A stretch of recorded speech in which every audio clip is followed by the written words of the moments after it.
ಸ್ನೇಹಿತರೆ, ನೀವು ಜೀವನದಲ್ಲಿ ಏನನ್ನೋ ಮಿಸ್ ಮಾಡ್ಕೋತಾ ಇದ್ದೀರಾ. ಈ ಒಂದು ಪ್ರದರ್ಶನವನ್ನು ನೋಡದೆ ಹೋಗಿದ್ರೆ ನಿಜಕ್ಕೂ ನಿಮ್ಮ ಮಕ್ಕಳು, ನೀವು ಎಲ್ಲ ಏನೋ ಕಳ್ಕೊಂಡಿದ್ದೀರಾ ಅಂತ ನನ್ನ ಭಾವನೆ. ನಾನು ನನ್ನ ಮೊಮ್ಮಕ್ಕಳಿಗೆ ಇದನ್ನೆಲ್ಲ ತೋರಿಸ್ಬೇಕು. ನಮ್ಮ ಒಂದು ಕರ್ನಾಟಕ ದೇಶ ಹೇಗೆ ಬಂತು, ಹೇಗಿತ್ತು ಅನ್ನೋದನ್ನು ತೋರಿಸ್ಬೇಕು ಅಂತಲೇ ನನ್ನ ಮೊಮ್ಮಕ್ಕಳನ್ನೆಲ್ಲ ನಾನು ಕರ್ಕೊಂಡು ಬಂದೆ. ಬಟ್ ಇಲ್ಲಿ ಬಂದದಕ್ಕೂ ಒಂದು ಸಾರ್ಥಕ, ಆ ಕಣ್ಣು ದೇವರದ್ದು ಕೊಟ್ಟಿದ್ದಕ್ಕೂ ಒಂದು ಸಾರ್ಥಕತೆಯನ್ನು ಪಡ್ಕೊತು. 220ನೇಯ ಪ್ರದರ್ಶನ ಇದು, ಲಾಲ್ಬಾಗ್ ಪುಷ್ಪ ಪ್ರದರ್ಶನ ಅಂತಂದರೆ. ನಾವೆಲ್ಲ ಸಣ್ಣವರಿದ್ದಾಗ ಬಂದ್ವಿ, ಲೈನಲ್ಲಿ ನಿಂತ್ಕೊಂಡು ಟೈ ಅಂತ ಹಿಂಗೆ ನೋಡಿಕೊಂಡು, ಆ ಹೂವು ಚೆನ್ನಾಗಿದೆ, ಈ ಹೂವು ಡೇರೆ ಹೂವು, ನಮ್ಮ ಕಾಲದಲ್ಲೆಲ್ಲ ತುಂಬ ಡೇರೆ ಹೂವು, ಅದನ್ನೆಲ್ಲ ನೋಡಿಕೊಂಡು ಹೊರಟೋಗ್ತಾ ಇದ್ವಿ. ಬಟ್ ಇದು ನಮ್ಮ ಹಿಸ್ಟ್ರಿ, ನಮ್ಮ ಇತಿಹಾಸವನ್ನು ಸಾರುವ ಮೊದಲನೆಯ ಪ್ರಯತ್ನ. ಗಂಗರು 700 ವರ್ಷಗಳ ಕಾಲ ನಮ್ಮ ಕರ್ನಾಟಕ ಅಲ್ಲ, ಅಖಂಡ ಭಾರತವನ್ನೇ ಆಳಿದಂಥ ಮಹಾರಾಜರು, ಮೊದಲ ರಾಜವಂಶದವರು ಅಂತ ನಾವು ಅದರಲ್ಲಿ ಬರೆದಿರೋದನ್ನು ಓದಿದ್ದೀನಿ.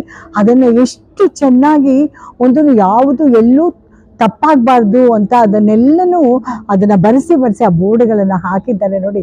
ಈಗಿನ ಮಕ್ಕಳು, ಕಲಿಯುವ ಮಕ್ಕಳಿಗೆ ತುಂಬ ಅನುಕೂಲ ಆಗುತ್ತೆ. ನಮ್ಮ ಒಂದು ಪುಸ್ತಕದಲ್ಲಿ ಸಹ ಅದ್ರ ಬಗ್ಗೆ ಎಲ್ಲ ಎಲ್ಲೂ ಉಲ್ಲೇಖನ ಇಲ್ಲ.